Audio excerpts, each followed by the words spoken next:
Praise the Lord. Hallelujah. Dear friends, greetings from Father Franklin D'Souza from the Diocese of Shimoga. Today we are going to reflect the readings of fourth Sunday of Lent year B, March 10th. Let us pray. Heavenly Father, we praise you, we glorify you, we thank you. Pour out your Spirit upon us as we reflect the Word of God of fourth Sunday of Lent. Inspire us, heal us, and deliver us from clutches of bondages and evil. Let this word bring healing to us. We ask this through Christ our Lord. Amen. First reading from the 2nd Chronicles, chapter 36, verses 14 to 16, 19 to 23. In those days, all the officers of the priests and the people likewise were exceedingly unfaithful, following all the abominations of the nations. And they polluted the house of the Lord that he had made holy in Jerusalem. The Lord, the God of the fathers, sent persistently to them by his messengers because he had compassion on his people and on his dwelling place. But they kept mocking the messengers of God, despising his words and scoffing at his prophets, until the wrath of the Lord rose against his people, until there was no remedy. And they burned the house of God and broke down the wall of Jerusalem and burned all its palaces with fire and destroyed all its precious vessels. The king of the Chaldeans took into exile in Babylon those who had escaped from the sword, and they became servants to him and to his sons until the establishment of the kingdom of Persia, to fulfill the word of the Lord by the mouth of Jeremiah, until the land had enjoyed its Sabbaths. All the days that it lay desolate, it kept Sabbath, to fulfill 70 years. Now, in the first year of Cyrus, king of Persia, that the word of the Lord by the mouth of Jeremiah might be fulfilled, the Lord stirred up the spirit of Cyrus, king of Persia, so that he made a proclamation throughout all his kingdom and also put it in writing. Thus says Cyrus, king of Persia, the Lord, the God of heaven, has given me all the kingdoms of the earth, and he has charged me to build him a house at Jerusalem, which is in Judah. Whoever is among you of all his people, may the Lord his God be with him. Let him go up. Psalm 137. Oh, let my tongue cleave to my palate if I remember you not. By the rivers of Babylon, there we sat and wept, remembering Zion, on the people, on the poplars that grew there, we hung up our harps. Oh, let my tongue cleave to my palate, if I remember you not. For it was there that they asked us, our captors, for songs, our oppressors for joy. Sing to us, they said, one of Zion's songs. Oh, let my tongue cleave to my palate if I remember you not. Oh, how could we sing the song of the Lord on foreign soil? If I forget you, Jerusalem, let my right hand wither. Oh, let my tongue cleave to my palate if I remember you not.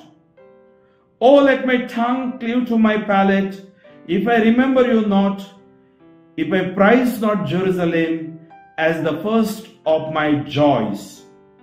Oh, let my tongue cleave to my palate if I remember you not.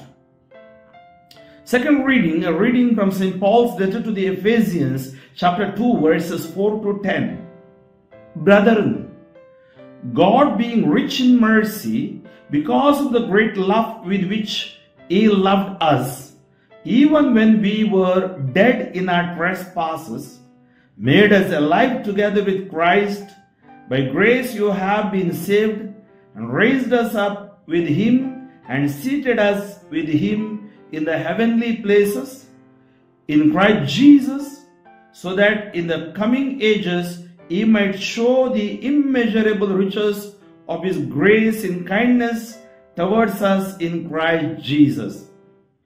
For by grace you have been saved through faith, and this is not your own doing. It is the gift of God, not a result of works, so that no one may boast. For we are His workmanship, created in Christ Jesus for good works, which God prepared beforehand that we should walk in them. Acclamation. Glory and praise to you, O Christ. God so loved the world that He gave His only begotten Son, that whoever believes in Him should not perish but have eternal life. Glory and praise to you, O Christ. A reading from the Gospel of John, chapter 3, verses 14 to 21.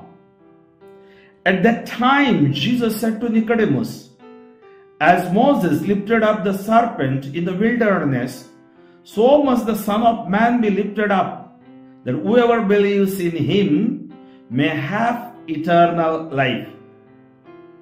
For God so loved the world that He gave His only begotten Son, that whoever believes in Him should not perish, but have eternal life.